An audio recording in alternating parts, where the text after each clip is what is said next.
Morning dear students, I hope you are fine. आज हम इस लेसन सेकंड को ख़त्म करेंगे। तो हम आज यहाँ पूरा स्थल से रीड करेंगे। पूरा स्थल उस स्थान को कहते हैं जहाँ औजार, बर्तन और इमारतों जैसी वस्तुओं के अवशेष मिलते हैं। ऐसी वस्तुओं का निर्माण लोग अपने काम के लिए क्या करते थे और बाद में उन्हें वहीं छोड़ गए। ये ज़मीन के ऊपर, अंदर, कभी कभी ये समुद्र और नदी के तल में भी पाए जाते हैं। इन पूरा स्थलों के बारे में अलग अध्याय में बताया जाएगा। पत्थरों औजारों का निर्माण। पाषाण उपकरणों को प्राय दो तरीकों में बनाया जाता था।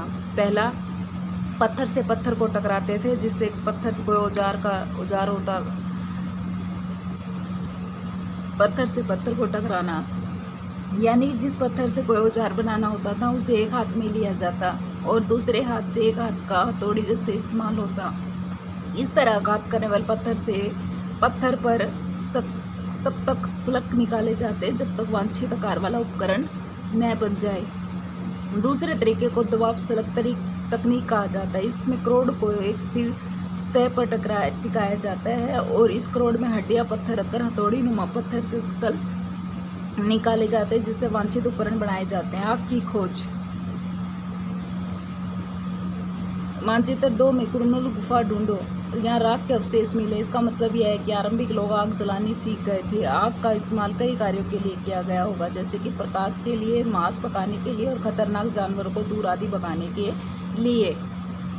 बदलती जलवायु। लगभग 12,000 साल पहले दुनिया की जलवायु में बड़े बदलाव हुए। गर्मी होने लगी और इसके परिणाम स्वरूप कई क्षेत्रों में घास होने लगे, जिससे कई तरह के जानवर की संख्या बढ़ी और घास खाकर जिंदा रहने लगे।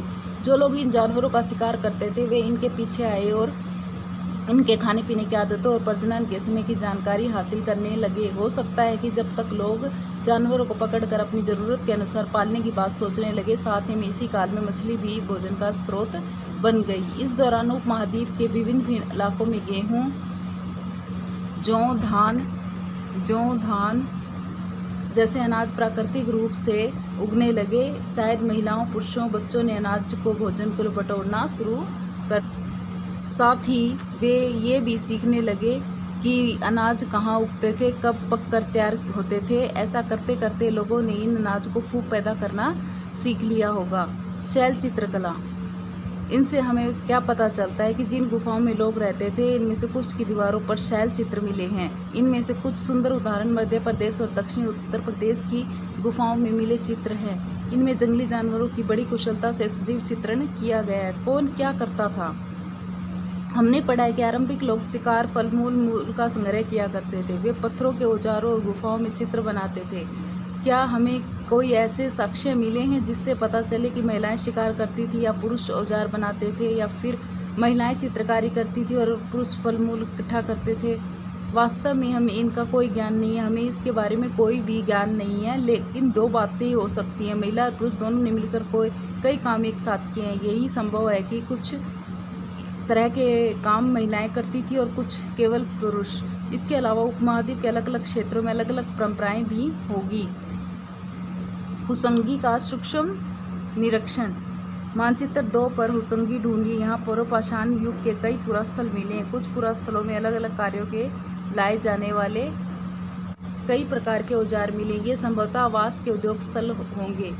कुछ छोटे पुरास्थलों में भी औजार के बनाए जाने पर नाम मिले हैं। इनमें से कुछ पुरास्थल झरनों के निकट होते थे। अधिकांश औजार चूना पत्थरों से बनाए जाते थे। हमारा लेसन यहीं ख़त्म हो गया है। इसको अच्छे से रीड करो और नेक्स्ट डे हम इसके क्वेश्चन आंसर करेंगे। Thank you and have a nice day.